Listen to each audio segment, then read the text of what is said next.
দুষ্ট বাঘিনী, তুই অনেক লোভী। তুই এই গাছের টাকা চুরি করতে এসেছিস।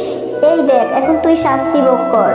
ওরে মা রে, ওরে বাবা রে, মরে গেলাম রে, আমার গাটা জ্বলে পুড়ে যাচ্ছে। এই তো দেখছি জাদুর টাকার গাছ।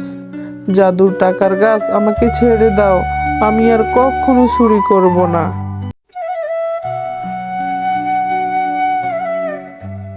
ও বাঘিনী কাকিমা, আমাকে একটা চিপস দাও না, আমি তোমাকে পরে এসে টাকাটা দিয়ে যাব। তোমার দোকানে চিপস গুলো দেখতে অনেক সুন্দর লাগছে গো। আরে টুম্পা, একে তো টাকা নিয়ে আসিস নি, আবার এই দামি চিপস গুলো খেতে চাইছিস? আমি বাকিতে কোনো চিপস দিব না তোকে, যা এখান থেকে, অযথা বিরক্ত করবি না।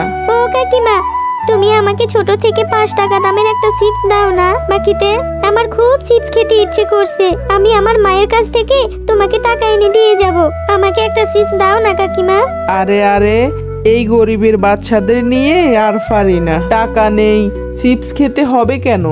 যা ভাগ এখান থেকে, আর যেন তোকে দোকানের সামনে আমি কখনো না দেখি। এক্ষুনি বেরিয়ে যা। এরপর বাঘিনীর কথা শুনে টুম্পা মন খারাপ করে বাড়িতে চলে যায়। মা, ও মা, আমাকে 10টা টাকা দাও না, আমি একটা চিপস কিনে খাবো। আমার যে ভীষণ চিপস খেতে ইচ্ছে করছে। টুম্পা, চিপস খেয়ে খেয়ে মুখের রুচি একদম নষ্ট করে ফেলেছিস। চিপস খাওয়া যাবে না। চিপস খাওয়ার মতো আমার কাছে কোনো টাকা নেই। যা, ঘরে গিয়ে অন্য কিছু খেয়ে নে। আমি জানি তোমার কাছে টাকা চাইলে তুমি শুধু না করে দাও, আমাকে চিপস খেতে দাও না। আজকে বাবা আসুক, আমি বাবাকে বলবো, বাবা আমাকে অনেক চিপস এনে দেবে। হ্যাঁ, তাই তো, বাবার আদর পেয়ে পেয়ে বাদর হয়ে গেছিস। একদম কথা শুনতে চাস না। একদমই চিপস খাওয়া যাবে না, অন্য খাবার খাবি চল। ওই তো তোর বাবা চলে এসেছে। কি হয়েছে তোমাদের? মা ও মেয়ের চেঁচাচেঁচির আওয়াজ শোনা যাচ্ছে সেই দূর থেকে। তুমি মেয়েকে চেঁচাচ্ছ কেন? মা টুম্পা, কি হয়েছে বল বাবাকে। ও বাবা, আমার না অনেক চিপস খেতে ইচ্ছে করছে। মায়ের কাছ থেকে সে কখন থেকে বলছি, মা আমাকে 10টা টাকা দাও না, 10টা টাকা দাও না। মা একদমই আমাকে টাকা দিতে চাইছে না। তুমি আমাকে একটা চিপস কিনে দাও না বাবা। না হয় আমাকে 10টা টাকা দাও, আমি দোকান থেকে চিপস কিনে খাবো। দেখেছ তোমার মেয়ের কথা? চিপস খেয়ে মুখের রুচি একদম নেই, কোনো খাবারই খেতে চায় না। ভাত তো একদমই না, ওকে তুমি মোটেও চিপস কিনে দেবে না। আরে বউ, তুমি আমার মেয়েটার সাথে এমন ব্যবহার করছো কেন? একটা চিপসই তো খেতে চেয়েছে। মা টুম্পা, তুই একদম চিন্তা করিস না, আমি কালকে শহরে কাজে যাব। শহর থেকে ফেরার সময় তোর জন্য অনেক চকলেট আর চিপস নিয়ে আসবো। আমার সোনা বাবা, এই জন্যই তো তোমাকে আমি এত ভালোবাসি। আচ্ছা ঠিক আছে বাবা, তুমি শহর থেকে আমার জন্য অনেকগুলো চিপস আনবে। এরপর মিসকে শিয়াল শহরের উদ্দেশ্য যাওয়ার সময় একটি গাড়ির সাথে অ্যাক্সিডেন্ট করে। আপনার স্বামীর মাথায় অনেক আঘাত পেয়েছে। আপনার স্বামীর মাথার ব্রেন অপারেশন করতে হবে, যার জন্য অনেক টাকার প্রয়োজন। আপনারা তাড়াতাড়ি টাকার ব্যবস্থা করুন, না হলে আপনার স্বামী মারা যাবে। ডাক্তার আঙ্কেল, আমার বাবার কিচ্ছু হবে না, আমরা টাকার ব্যবস্থা করছি। তুমি আমার বাবাকে বাঁচিয়ে দাও। আমার বাবা ছাড়া আমি একদম থাকতে পারি না। আমি আমার বাবাকে অনেক ভালোবাসি।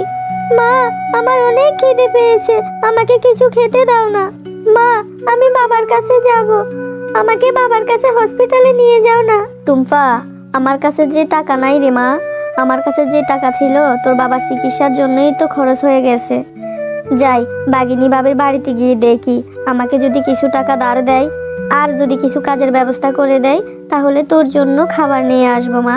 আচ্ছা ঠিক আছে মা, যাও তাহলে। তুমি বাবার চিকিৎসার জন্য টাকা জোগাড় করে নিয়ে আসিও, আমি না হয় না খেয়ে থাকবো। তুমি তাড়াতাড়ি ফিরে আসিও কিন্তু।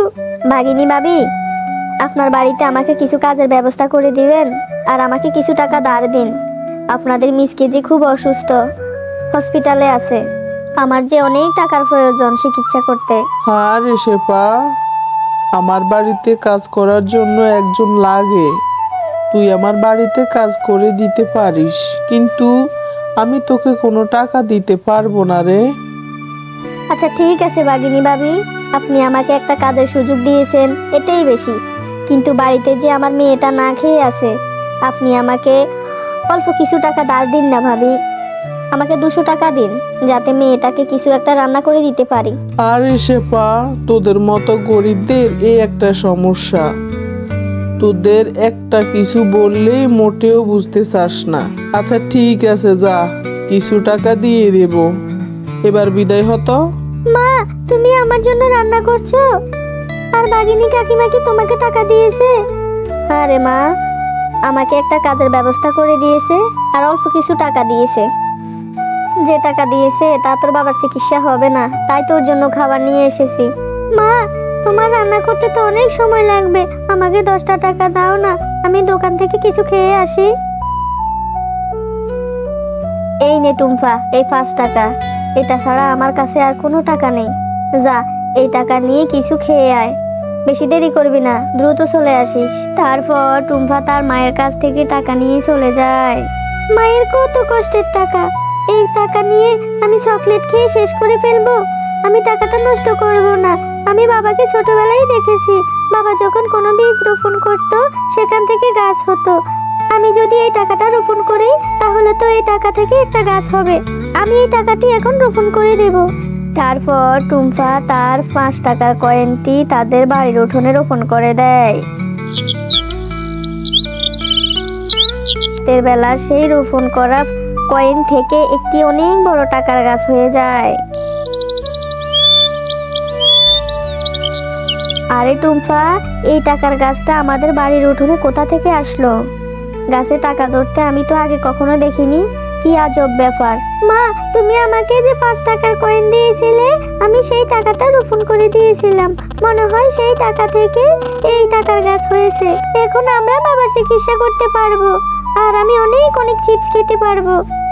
আরে টুম্পা, সৃষ্টিকর্তা আমাদের উপর দয়া করেছে। আর তুই যে তোর বাবাকে এত ভালোবাসিস, তোর ভালোবাসা দেখে আল্লাহ আমাদের উপর দয়া করেছে রে মা। এখন এখান থেকে কিছু টাকা নিয়ে আমরা তোর বাবাকে চিকিৎসা করাবো। আমি জাদুর টাকার গাছ, তোমরা মা ও মেয়ে অনেক ভালো। তোমাদেরকে সাহায্য করার জন্য এই গাছের সৃষ্টিকর্তা এত টাকা দিয়েছে। টুম্পা, তুমি অনেক ভালো, তুমি তোমার বাবাকে অনেক ভালোবাসো। তুমি নিজে না খেয়ে তোমার বাবার কথা ভেবেছো। এখন থেকে যত খুশি টাকা নিয়ে তোমরা খরচ করতে পারবে, কিন্তু মনে রেখো, এই গাছের টাকা তোমরা ছাড়া আর কেউ শিখতে পারবে না। এরপর তারা মা ও মেয়ে এই গাছের টাকা দিয়ে মিসকে শিয়ালের চিকিৎসা করায়। শুনেছি মিসকের বাড়িতে নাকি একটা টাকার গাছ হয়েছে। এই টাকার গাছ আমার চাই চাই। এই টাকার গাছ থেকে আজকে রাতে গিয়ে সব টাকা চুরি করে ফেলবো। আমি আরো কোটিপতি হয়ে যাব, হা হা হা। এই তো দেখছি সেই গাছ, কত টাকা ধরে আছে। এখন সবগুলো টাকা ছিঁড়তে শুরু করে দিই, না হলে মিসকেরা আবার জেগে উঠবে। এই দুষ্ট বাঘিনী, তুই অনেক লোভী। তুই এই গাছের টাকা চুরি করতে এসেছিস। এই দেখ, এখন তুই শাস্তি ভোগ কর। ওরে মা রে, ওরে বাবা রে, মরে গেলাম রে, আমার গাটা জ্বলে পুড়ে যাচ্ছে। এই তো দেখছি জাদুর টাকার গাছ। জাদুর টাকার গাছ, আমাকে ছেড়ে দাও, আমি আর কখনো চুরি করব না।